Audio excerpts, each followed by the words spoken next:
Jacques. Bonjour. Alors, comment se pilote un DC-3? D'abord et avant tout comme un avion. C'est un avion. C'est un avion un peu particulier, plutôt lourd, un gros bimoteur, un train classique. Donc ça en fait un avion un peu exceptionnel de ce point de vue-là. Un avion avec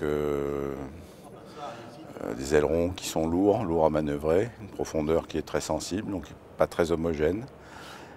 Stable en croisière, facile en croisière, mais qui demande à être vraiment travaillé en approche, décollage, atterrissage. C'est un avion qui demande pas mal d'efforts musculaires malgré tout. Pour nous, c'est un avion que nous entretenons comme on entretiendrait, je dirais pratiquement un avion de ligne. On a une organisation de maintenance qui est déposée à la DGAC à Laussac, des mécaniciens qui sont tous des anciens d'Air France ou encore actifs.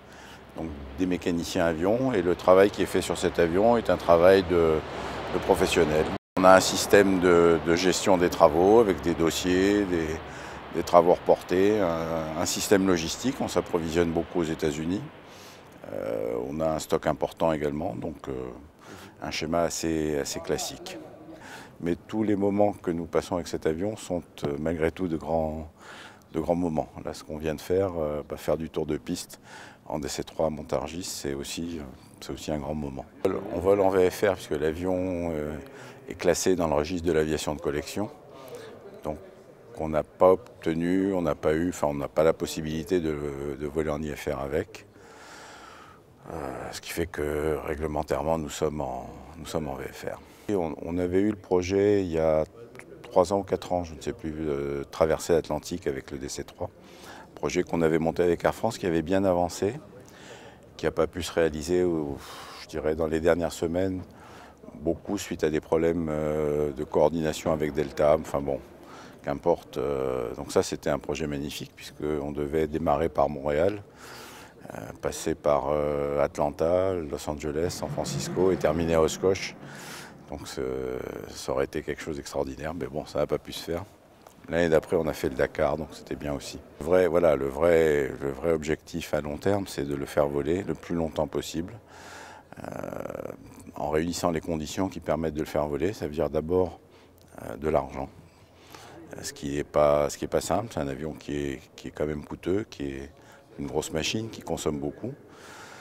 Donc des sponsors, des organisations de meetings, des gens qui nous font venir. Et puis derrière, des compétences. Je dirais d'abord des mécanos, parce que sans les mécanos, on ne ferait pas voler cet avion. Hein. Il est en super bêta. C'est un avion dans lequel nous avons une grande confiance, parce qu'on a une grande confiance en nos mécanos. Les pilotes, je ne veux pas dire que les pilotes, ça se trouve facilement, parce que ça paraît évident comme ça.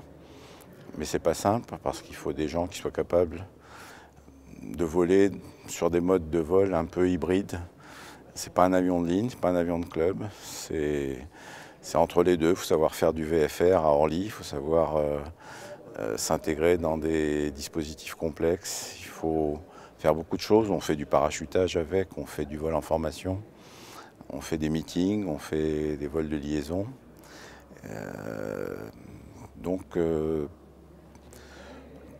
Je dirais que tout le monde ne peut pas le faire facilement, ce qui ne veut pas dire qu'on ne puisse pas y arriver, mais bon, nous ne sommes pas une école de formation, donc c'est pas simple. Et puis au-delà de ça, il faut beaucoup de disponibilité.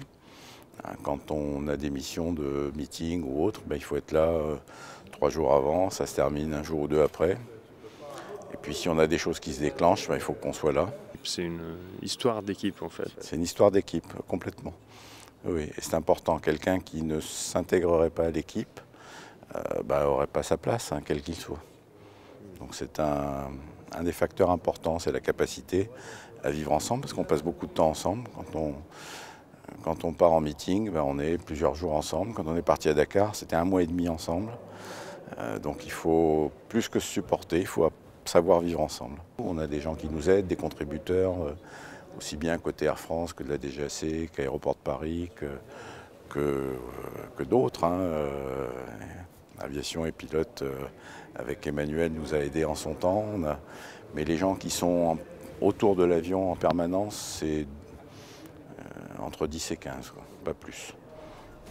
Eh ben merci Jacques, et puis bon vol. De rien.